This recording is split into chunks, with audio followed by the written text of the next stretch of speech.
welcome to Hot Issues. This week, we are taking a look at JEDA. There have been so many reports about JEDA, and the President has taken steps to restore confidence in this organization, which was meant to provide jobs for young people who otherwise would have been unemployed. What is it which is being done about JEDA? Are we looking at the legal framework? Are we looking at the institutional arrangements? What are we doing about JEDA to make it a viable entity? This is what we are discussing this week, and you are welcome to Hot Issues. Today, as I said earlier, we are taking a look at JEDA, its problems, its prospects, its future. And who better to join us in this conversation than Mr. Kobby Akyeampong, former Deputy Minister of Interior, who has now been given the burden of having to reform JEDA and turn it into a viable organization. We are privileged to have Mr. Kobby Akyeampong with us in the studio. So you're welcome. Thank you very much, Kwesi. Yes, sir. What is the current state of JEDA? Well, a lot has happened ever since the President issues those directives based on the Ministerial Committee report. And they have happened from several angles. I mean, from the legal point of view and from the institutional framework point of view. From the legal point of view, the basic argument that was raised was that JEDA basically was established without legal framework. As a result of that, we are currently looking at establishing a legal framework for it, and this has culminated in a draft bill that was worked on assiduously by the Ministry of Youth and Sports together with the Attorney General's Department and staff of JEDA, basically to fashion out what can eventually be passed into a law as the framework governing JEDA. That is almost at the tail end of it, because we've done the back and forth where ideas are proposed, they are drafted as part of the legislative process, and then we look over it, cross-check if it fits into what we actually want to do. We've gone over this for a period of time, and we have arrived at the final stage where a draft bill has been produced. Now, when you produce a draft bill, it has to go through a couple of stages. Among them is the fact that you have to hold a stakeholders meeting or conference for people to bring in their inputs as against what has already been put down in the draft bill, so we can completely look at all shades of opinion that should culminate in the bill being draft bill being passed into law. And good news is that on the 2nd of May, just coming Friday, we'll be doing a stakeholders conference to collate the views. Who are the stakeholders in JEDA? Well, we assume that it encompasses everybody who is interested in youth issues, which means anybody who has an idea, institutions, civil service organizations who think they are working in the interest of the youth or intend to work in the interest of the youth, particularly with the issue of unemployment, are invited. And we've invited over 40 organizations to come and sit down with us, go through the draft bill, which will be led by a team from the Attorney General's Department, and then we go through it, look at the inputs, a rapport puts everything down, and then a report is issued, and then we look at what has been added to what was originally put down, and then we fashion it out before we pass it on to the ministry. The ministry puts a memo on it, takes it to cabinet ratifies it, and then it gets to parliament, where a debate will ensue. The Constitutional and Legal Committee will have a look at it, bring it to the floor of the House, and then if they agree and there is consensus on it, it is passed into law. So that is what we are doing with regards to the legal framework. On the institutional framework, a number of things have happened. The legal framework and the consultative forum first. Yes. Which are some of these organizations which have been invited? Well, I know the National Youth Organization is there. Those CSOs dealing with entrepreneurship and youth development are also there. I don't have all the names, but I know National Union of Ghana Students, for example. Yeah, definitely will have to be there. National Union of Ghana Students, because they are the umbrella body that deals with youth issues, and particularly the student front, so they have to be invited. Mm-hmm. And then there are other NGOs that have taken a critical look at the youth unemployment front and are doing some work. I know organizations that deal with bamboo, the bamboo bikes and doing products from bamboo, others training you, then TVETs, technical vocational establishments, the national vocational establishments are all parts of the stakeholders who would have to bring inputs into passing the bill into law. Is there anything which would be significantly different in terms of the concept? Well, I think the most important thing is all of us think JEDA needs the law. And therefore, my expectation is that at this forum, we will be very candid about what we want to see in that law. Yes, the Attorney General's Department, the Ministry of Youth and Sports, and JEDA itself has given us a skeleton in terms of what has to be passed into law.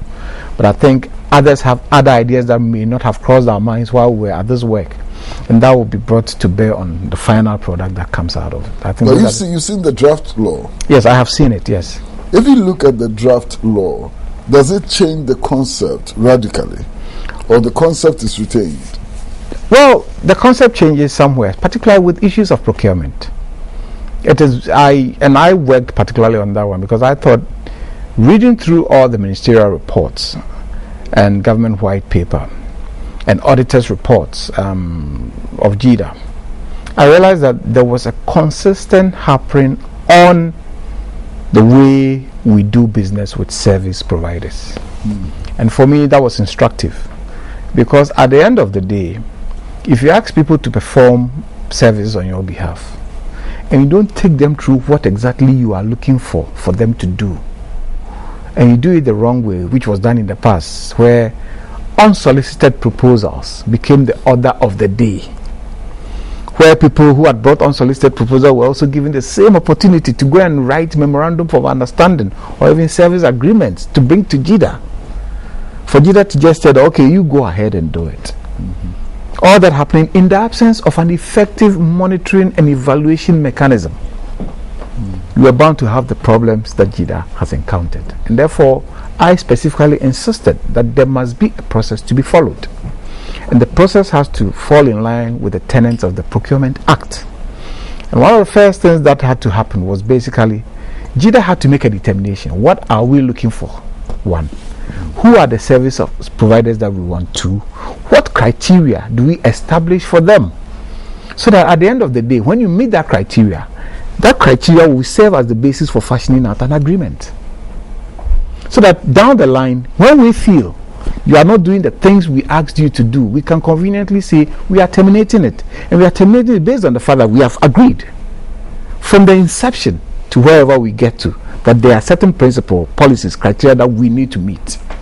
And once that is done, it will, one, erase completely the issue of this judgment that's where people just write their own bills like what happened in the past and then jump it on the organization. When you say you have terminated, you have to go into reconciliation to see what you owe them versus what was done, taking into consideration the very agreements that they fashioned and brought to you. So that is the thing. And for me, I always said there should be a starting point.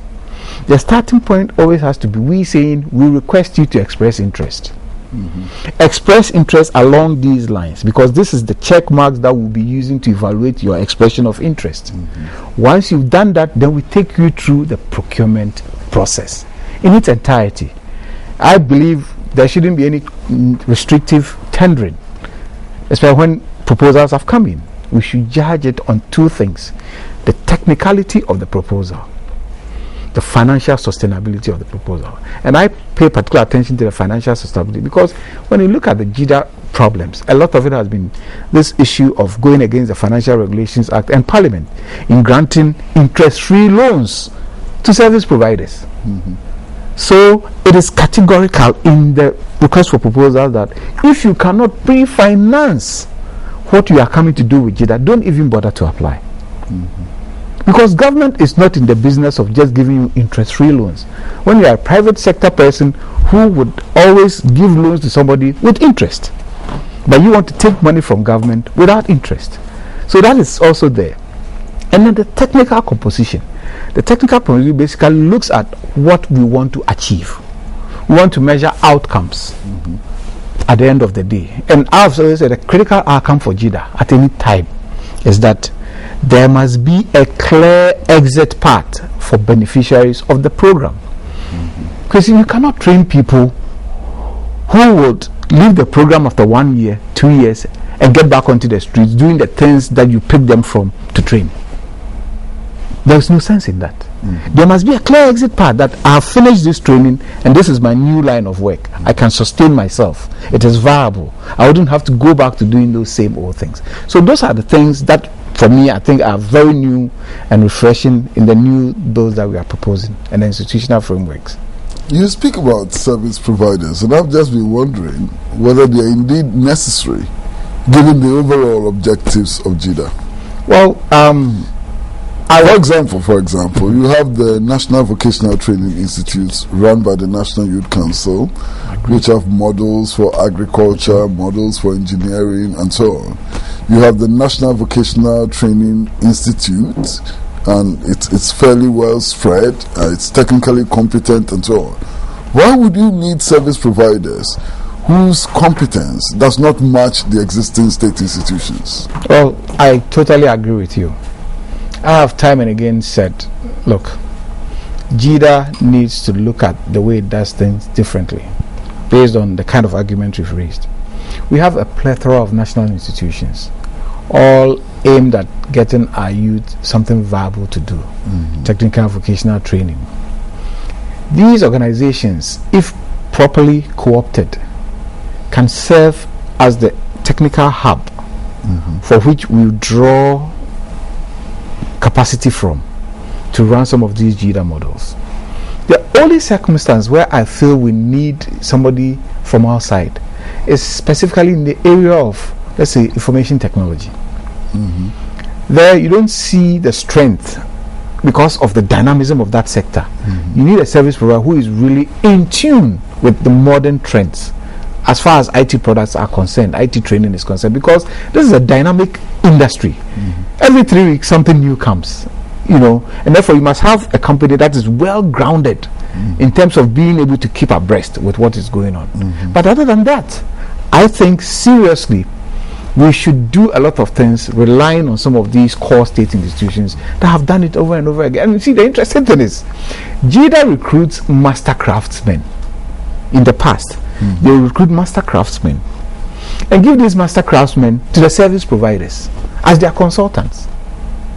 And I was like, come on, why don't you then actually work with the master craftsmen? Directly, instead of lending him up. And invariably, a lot of these service providers did not even live up to the expectation of paying the master craftsmen. So I'm like, you cannot continue to do this that way. You need to actually get into a dialogue with the master craftsmen that, look, you have been doing this over a period, so run it, and JEDA will support you in this way. For instance, I always use this simple analogy. The wayside hairdresser in the neighborhood, or the seamstress, are the people who recruit as master craftsmen because they have years of experience doing these things. If you go to the hairdressing salon or you go to the seamstress, they have people they are training, apprentices. They are training. Now, JEDA's aim is to train more youth to become self-sustaining people who can work on their own. So what is the big thing if you don't dialogue with these people and give them the opportunity to increase the number of people they recruit and train, and support these people with the payments for their allowances to get to the training centers and back. And in the same token, also support the master craftsman who is training them with an allowance. So that at the end of the day, the master craftsman benefits, the person who is going for the training also benefits. And it's at the local level. You have retargeted the whole thing. Instead of giving it to a big company that recruits master craftsmen, recruits so many people, they charge consultation fees and all those things, and at the end of the day, we don't see the kind of output that we need. The companies that operated the JEDA models in the past were not big companies. Well, some were actually tabletop companies. I agree with you. Some were tabletop companies, but in the scheme of things, they look like they were big companies by the virtue of the kind of proposals they presented and the kind of agreements they themselves wrote and sent to JEDA. But if you look at it carefully, if you read those agreements carefully, you come to the conclusion that these are people who probably do not have the technical competence and the professional competence to be doing these things. But that has happened. In the new era, we need to do things completely different. You spoke about the institutional framework. Yes. What is happening in that direction? Well, JEDA had a certain structure that did not allow for cohesive working and planning.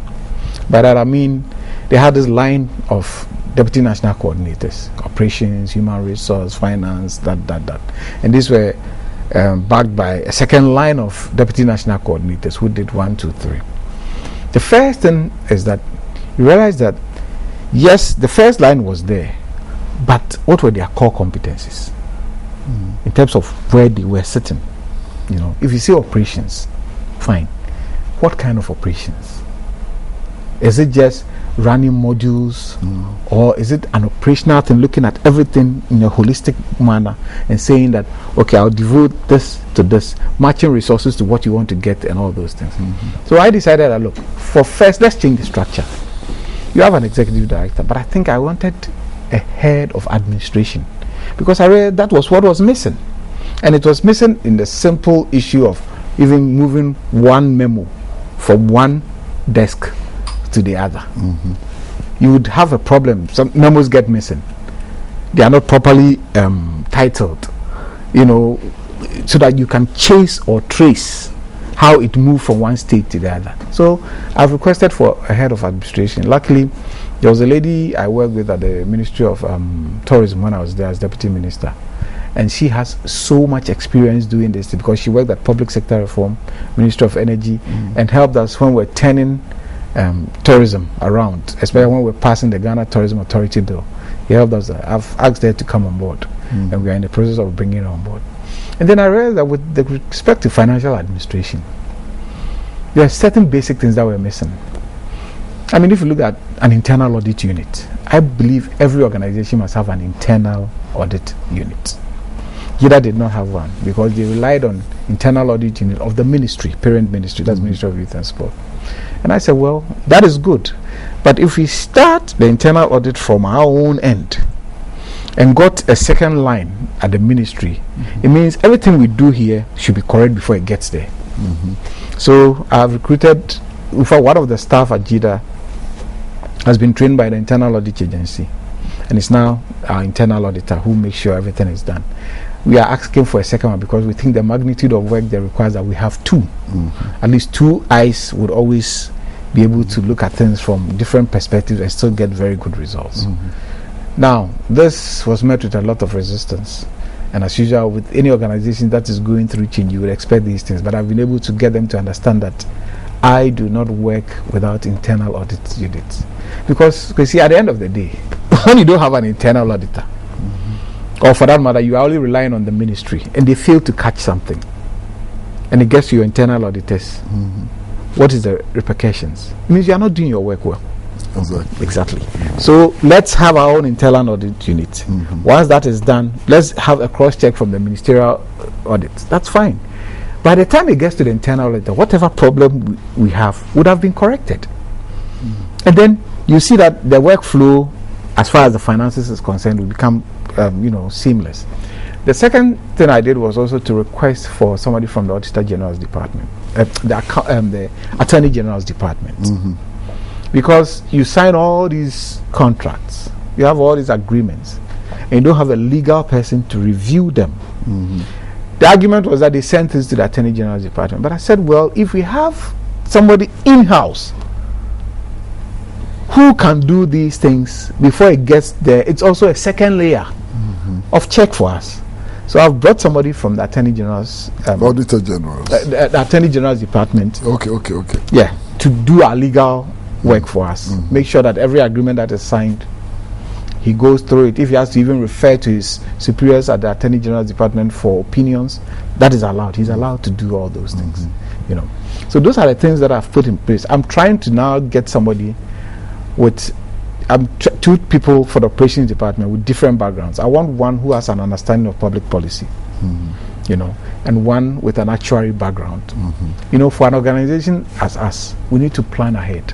We need to have our planning models very carefully scrutinized, and that requires that the numbers that we are recruiting divided into regions should be clearly established so that we don't have overruns. Because at the end of the day, what people don't know is that the same amount of money that we receive to run JEDA programs is the same amount of money that you use to pay the staff of JEDA. So, in order not to get yourself into a logjam situation where you probably have spent more money training more people or giving it as a beneficiary allowances, you need to make sure that at least you've safeguarded your payroll and that you have a certain number of beneficiaries on the beneficiary list that can be actually factored in to remove cases where you are not paying them when they are doing the work. Because that is also an annoying factor as far as beneficiaries are concerned, where 3-4 months they've not been paid just because you are not taking care of the models in terms of how you are planning with regards to finances. So I'm bringing an actuary and then a public policy. Public policy person is just basically to look at what is the current trend going on. What areas do we need to train people? And that is going to be a purely research and operational area so that we can get things done in a very seamless manner. Hello and welcome back to Hot Issues, and we are particularly privileged to have in the studio Mr. Kobby Akyeampong, who is at the head of the effort to reform JEDA. So before we went on the break, we were talking about the establishment itself. If you read the JEDA report, there was some heavy commentary about the fact that people were in positions whose functions had not been clearly defined. What are you doing about the establishment? Well, that's very interesting, and quite frankly, when I got to JEDA and I realized that they had all been migrated from contract staff to single spine employees, I was shocked, because when you move people en masse from contract positions without doing an in-depth analysis of what each and every one of them was doing, and you move them all into single spine, you do a number of things. You blow up the payroll, because single spine requires that you pay them a certain level. You blow up the payroll. And also, by the classification that was done by the Management Services Division of the head of the civil service, there has been what I call packing. For instance, you have a project assistant, then you have a senior project assistant, you have a deputy project assistant, chief project assistant, principal project assistant, all for one designation, project assistant. And I ask myself, what is it that they are all doing that they have to move from project assistant, senior project assistant, principal project assistant, deputy project assistant, chief project assistant? What is the reason for that? And you are going to pay all these people. People have been placed in all those roles. You understand? Currently we have a staff strength of about 738. JEDA? Yes. Across the country. Across the country. 738. And are all on single spine. I had to even take a strong decision that there were some staff who they had two payrolls. One of those who had been migrated successfully, and one for those who hadn't been migrated successfully for various reasons. And I said, no, you cannot migrate people onto single spine and still have people sitting back there. So which means you are creating two payrolls. It doesn't work. It doesn't make sense. To have, if they were all migrated, they were migrated for a reason. So they should all be on one migrated payroll. But you don't have to have some living at the back. Come to find out, some people were overage, which is fine. And in the overage category, I personally found out that there are others who worked really hard. Granted the fact that they were 60 years, they were hard workers. And therefore, I had to make a decision whether to retain these people because they were hard workers. I mean, compared to their counterparts who were not overage, they worked really hard. They understood what they were doing. So I had to make that decision. Some had qualification issues. A chunk of the huge chunk. Because we are in the year 2014. What do you do with somebody with a middle school leaving certificate 1983? What do you do with such a person? And what work would the person be doing in JEDA? That's the question I'm asking. I'm asking myself. These people invariably cannot be trained to any appreciable extent. And yet all these people have been migrated. So I am going to go back to the Public Services Commission and to the Management Services Division to take another look at the way the establishment has been done, because it doesn't allow, and the position categories are many. Project assistant is just one of them, program managers, assistant program managers, I mean, so many. We have to bring it down into a modern system where, you know, if you are progressing from one classification to the other, it's based on years of work and experience, for which we can actually ask you to write a performance assessment that you can do. You know, so those are the issues. As for the non-qualification of people who do not have the qualification, I'm still grappling with how to deal with it, because there are a lot of other connotations that you cannot necessarily speak of. But you have to find a way. I mean, I sit down like, okay, if I put these people out of work, then what? What do they do?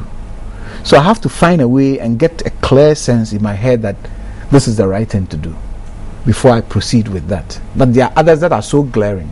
People with a lot of fake certificates in there who were all put on the system. And that has bloated our establishment. And we have to prune it down and get to a system where it will actually work. Ever since I got there, I've done a couple of things. I did a staff audit to try to get an assessment of all the numbers of people who work in there. That has been completed. So I've been able to categorize the people into various ways.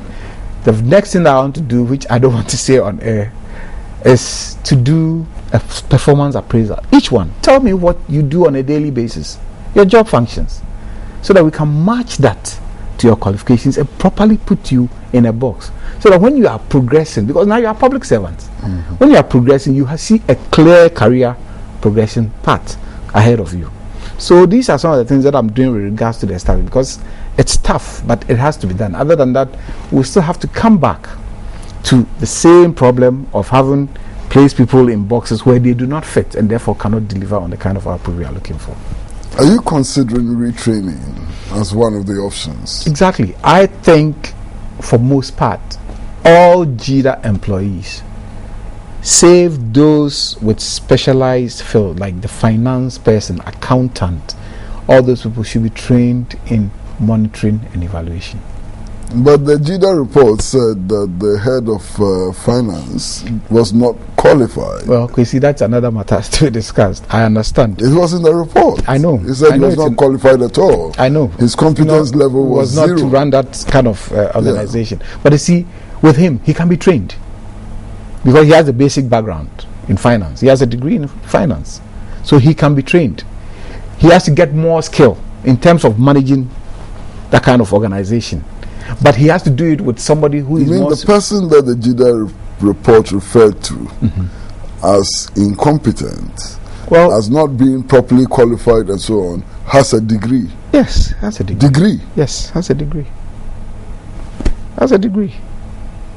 So what then is the basis of the findings that he was incompetent and was not properly qualified? No, incompetence in the sense that when you run such a huge organization, there are certain fundamental things that have to be done. You need to have monthly reports, assets, liabilities, monthly reports on your bank reconciliation, monthly reports on transactions, the records of transactions. Those are the things. And if you are not doing this on monthly basis, you lose track of what is going on. You lose track of what is going on. So that it's not just a case of No, it's not a basket. No. It's not a basket case. It's not a case of qualification. Yeah, it's about training. It's a case of incompetence. Well, I see the person has to be retrained. You can come up to speed when you give him the right training. The person has a degree. That a is university degree, yes, for all we care. Because the degree does not necessarily make you a master of what you are doing until you've had some training. It doesn't necessarily make you a master. For a first degree is about gathering knowledge. First degrees are about gathering the knowledge. You gather it. You know how to do some basic research, gather the knowledge. As to making you a master of a certain thing, you have to have some training. Do I understand you to be saying that the person about whom the report was skating is still at post? Yes, the person is still at post. And handling the same schedule? Handling the same schedule. But you see, with the introduction of the internal auditor, Now these systems of checks and balances are being evened out. Let me give you a simple example. For instance, if they prepared pay vouchers or vouchers for anything, what they forgot to do was to put a check number on the voucher, which meant subsequently the same voucher can come to you. It could have been the same thing that you've already paid for, but because you don't put a check number on it, you cannot track whether a check has actually been paid. And these are things you understand from experience. You understand? You understand from experience. So the internal auditor has insisted that from now on, every voucher you must track with a check number, and he will do the reconciliations back to see, okay, we paid with this check number. He check with the bank, was it cashed? When was it cashed? Then he goes back to do the corresponding. So that's why I say some of these things require training and an understanding of what you are doing. So it's not so much like incompetence, but the kind of training in the environment that you find yourself working. You need to be trained to be able to perform. And those are some of the things, challenges that we are experiencing. But I believe we can train. I sincerely still think a bulk of the work of JEDA should be in the area of monitoring and evaluation. All our district coordinators, their deputies, regional coordinators, their deputies should be trained in the skill of monitoring and evaluation. Especially when you recruit people, you put them on the jobs provided by, services run by service providers, and you cannot monitor and evaluate whether if he says he had 10 employees, he actually had 10.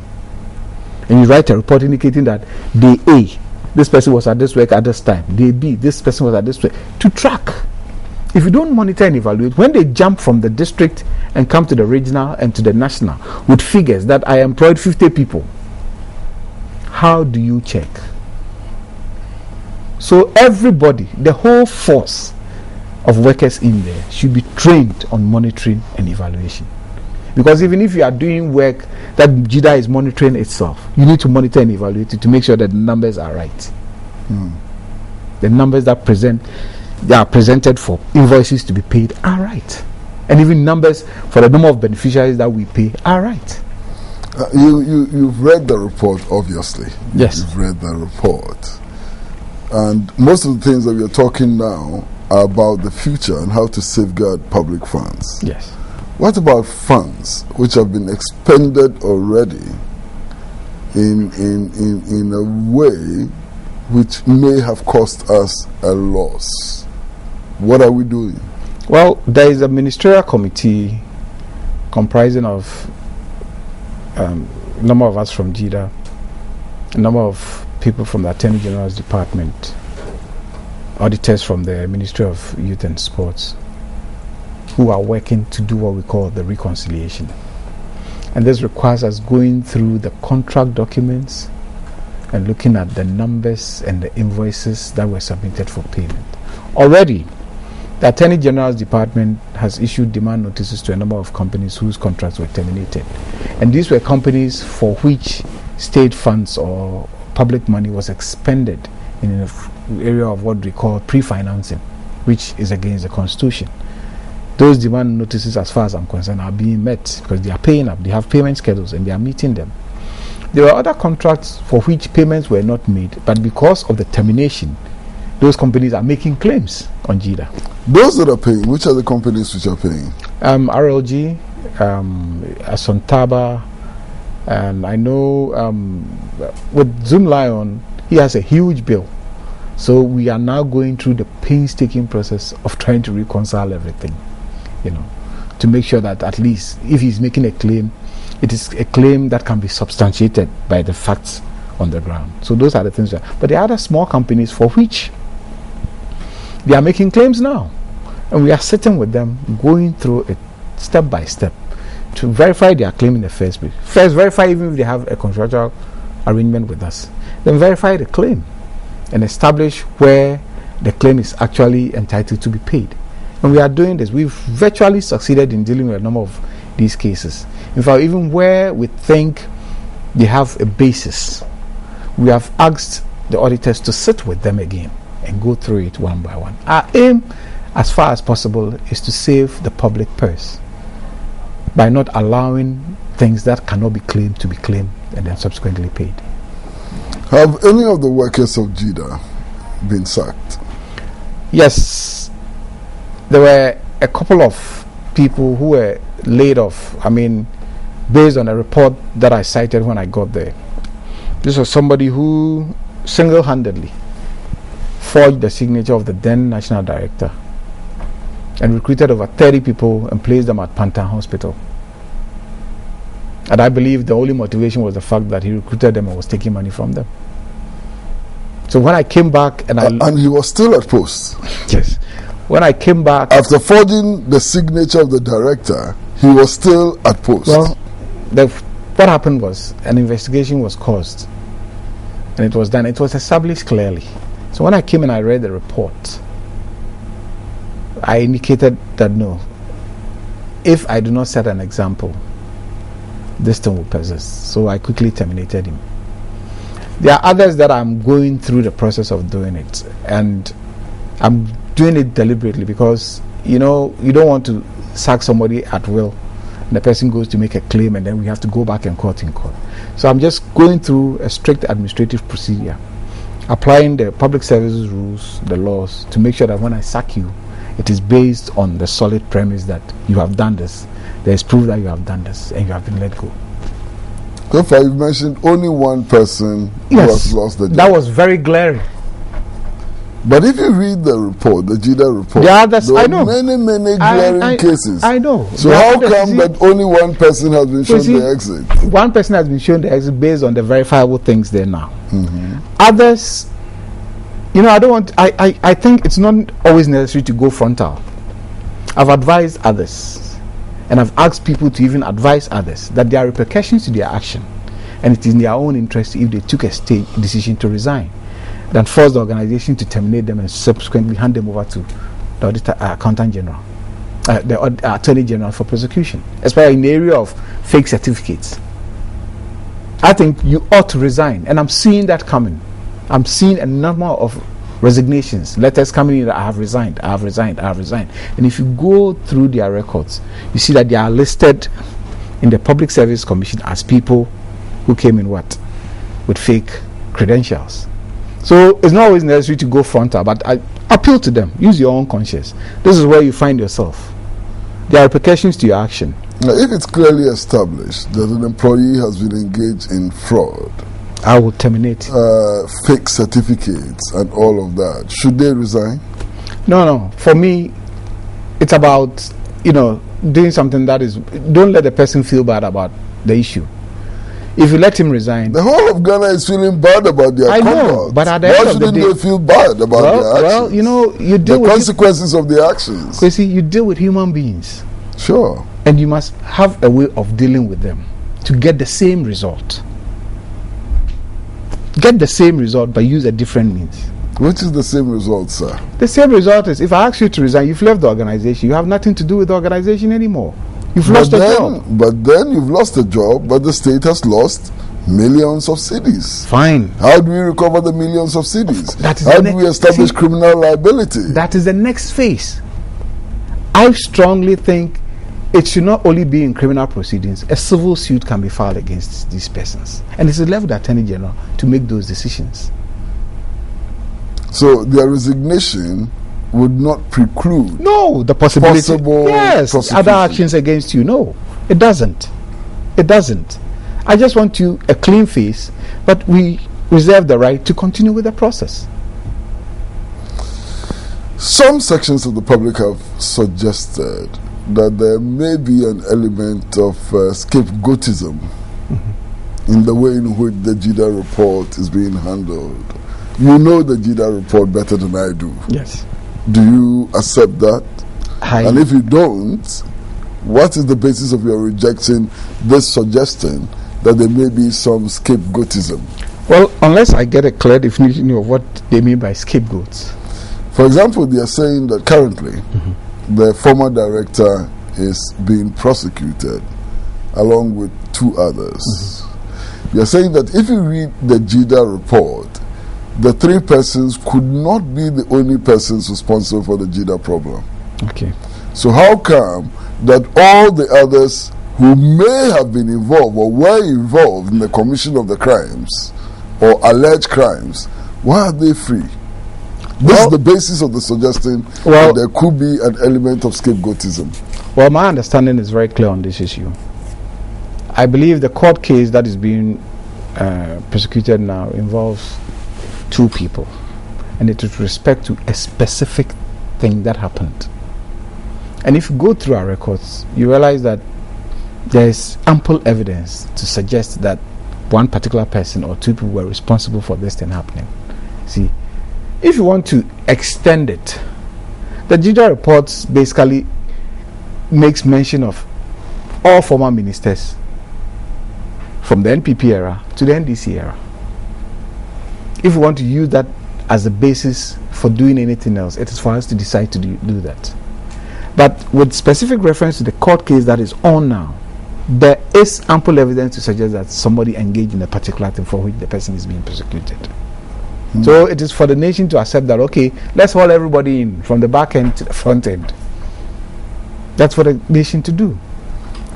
But that responsibility has been entrusted to government and its appointees. Exactly. People like us cannot take any action to recover funds, I totally agree, to prosecute criminal elements and so on. That is why it is people like you, the minister, the president, vice president and so on, who can take those actions. Yes, I agree with you entirely. But you see, in doing some of these things, you must look at what is the precedent. You must look at the strength of the case you want to bring against these people. Will they stand the test of time in court? And for me, I don't make those calls. You don't make those decisions? Yes, I don't make them. That's why we have an Attorney General's department. Have they been referred to the Attorney General? Yes, they have. A lot of these things have been referred. Personally, as I said here, any letter that I write that I think there is a problem, I copy the Attorney General and the Minister. I do. I copy that, and even I copy Yoko, especially where JEDA has paid for a service and a part of the service has been delivered, others have not been delivered. I will quickly inform Yoko that this amount of money has been expended on this. The service delivery agent did only this part. This is what is left. We want you to look into it. I always make those references. I call them, tell them, look, my letters are here, make sure. And Attorney General and Yoko are always responding and taking actions based on what I sent to them. So it's an ongoing process. It is very painstaking to do some of these things because every day you uncover something new and you have to act on it. But you have to act on it based on the strength of the case that has been adduced, and then make sure that state agencies can also work with you, because you cannot work in isolation on such matters.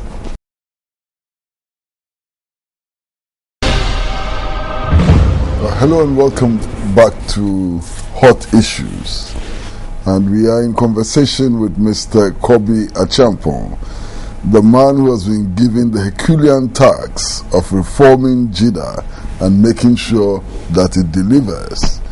And just before we went on the break, I asked about what JEDA is doing now, beyond the reforms. What are you doing now? Well, in terms of operations, running models, we don't have any model that is running, because as of July of last year, we exited all our beneficiaries from the models. And once we kicked in this reform agenda, we thought it was necessary to lay it on hold a little bit while we carry on these things. And as a result of that, there's nothing running. But in absence of that, I think there are a lot of things that we are doing behind the scenes. There's a technical committee that is working on the security services model, because it was one of the models that was highly recommended in the report that had to be maintained. Others included the community education teaching assistants, the health and education workers. These are things that we think we should do because it helps, especially the community teaching assistants. Helps in the rural areas to basically help local communities where teachers are not always stationed. So these things are being done at the back end. The committees are working. We are waiting for a signal so that we can start rolling back some of these programs in place. The other new models that have also been highly researched that we think would work as long as we put hearts to it. The adverts in Yes. the Daily Graphic, which generated the controversy about the ICT model, Yes. and eventually the president had to come in. Exactly. What was the problem? If I am to sit here and say there was a problem with it, I would be lying to myself, honestly. The president saw a problem with it. That is fine. He is the president, and I give that to him. Mm-hmm. He is the president. He makes the final call on some of these things. That is fine. But as far as I was concerned, if you go back into when I was talking to you, I told you that in our new draft law, we have clearly stated that before any model is run, we must request for people to submit proposals with specific criteria established in the request for proposals. What I find surprising was that most people were not talking about what was contained in the ad. They were only talking about the ad. Yeah, but they're talking about a draft law. A draft law is not law. It's not law, but a draft law has portions that would basically attest to the fact that you want to be transparent in the way you do things. But it is not law yet. That's fine. But I am going by what I think would happen, because I don't think anybody will remove that clause from the law. So you read the JEDA report? Yes. I read the JEDA report. Exactly. The JEDA report was clear that most of the problems emanated from the fact that there was no legal framework for the work. There's still no legal framework. Yes, but Chris, how could you get into models?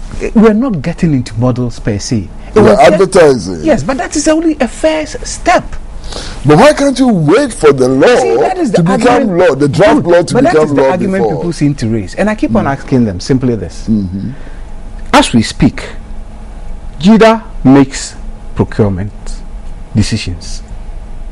What law governs them? What kind of procurement? We buy stuff. Stationery. You need it. You need it. There's an urgency about it. Yes. Without stationery, you can write your letters and so on. We go but ICT model, where is the urgency?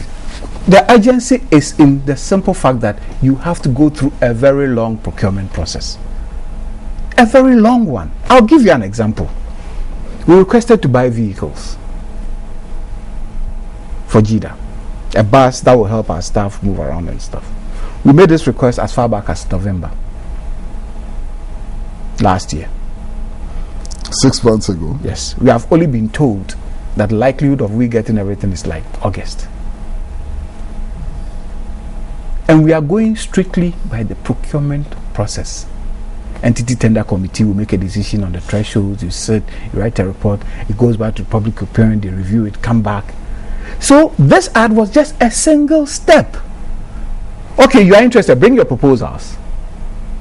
Let's look at what you have done. Then you compose a team. The technical team will be there, look at it. Before it even goes anywhere, you cannot just sign off anything. You wouldn't. You would want to take people through the process. What if those portions of the law are not approved? You will still have to go through Public Procurement Act. What if the Public Procurement Act does not prescribe the kinds of methods that you were using? See, what if? Yes, there can be so many what ifs, but I trust you. I don't think every organization in this country has a law governing it, but they still go through the Public Procurement Act. Every organization should have a law governing it. No. And indeed, the JEDA report recognized that as a failing. Fine, it is a failing, but you still cannot spend government money without going through the proper channel. You cannot do that. The proper channel is the one defined by law. Yes, but there is an act that tells you that if you want to purchase a service, you have to go through this. The act is also there. And if I can read portions of that request for proposals, I brought a copy for everybody to see. Oh, you're anticipating the question? Oh yes, I anticipated it. Yeah. Okay. You know, it spells out the scope of work, what you are supposed to do, requirement and eligibility is there. You are capable of providing the levels of training, professional curriculum ready and tested, competent and professional faculty. Okay, smartphone technology, you must have a knowledge of it. Industrial attachment opportunities, ability to pre-finance training. It's all there. Then the bidding process. You go to a technical proposal, financial proposal, Okay, you have to submit, and all the evaluation, elimination criteria, and shortlisting. Those were all part of the ad. You have to go through a whole series of processes. The other thing was that the ad came out at a time when the closing date had expired. Yes, and I can also explain that. When we first submitted the ad for publishing, we had a problem.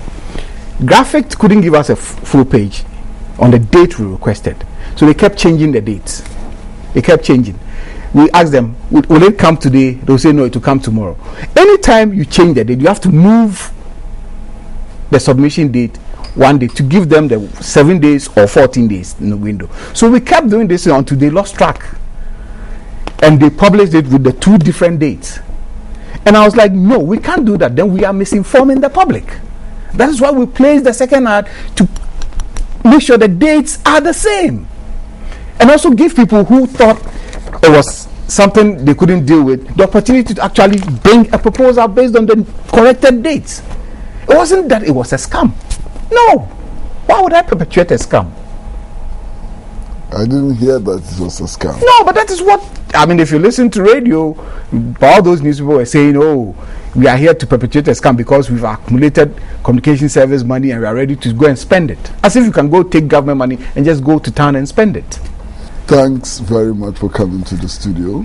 And I'm sure that you've shed light on the JEDA report and how the recommendations are being implemented and the prospects for the future of JEDA.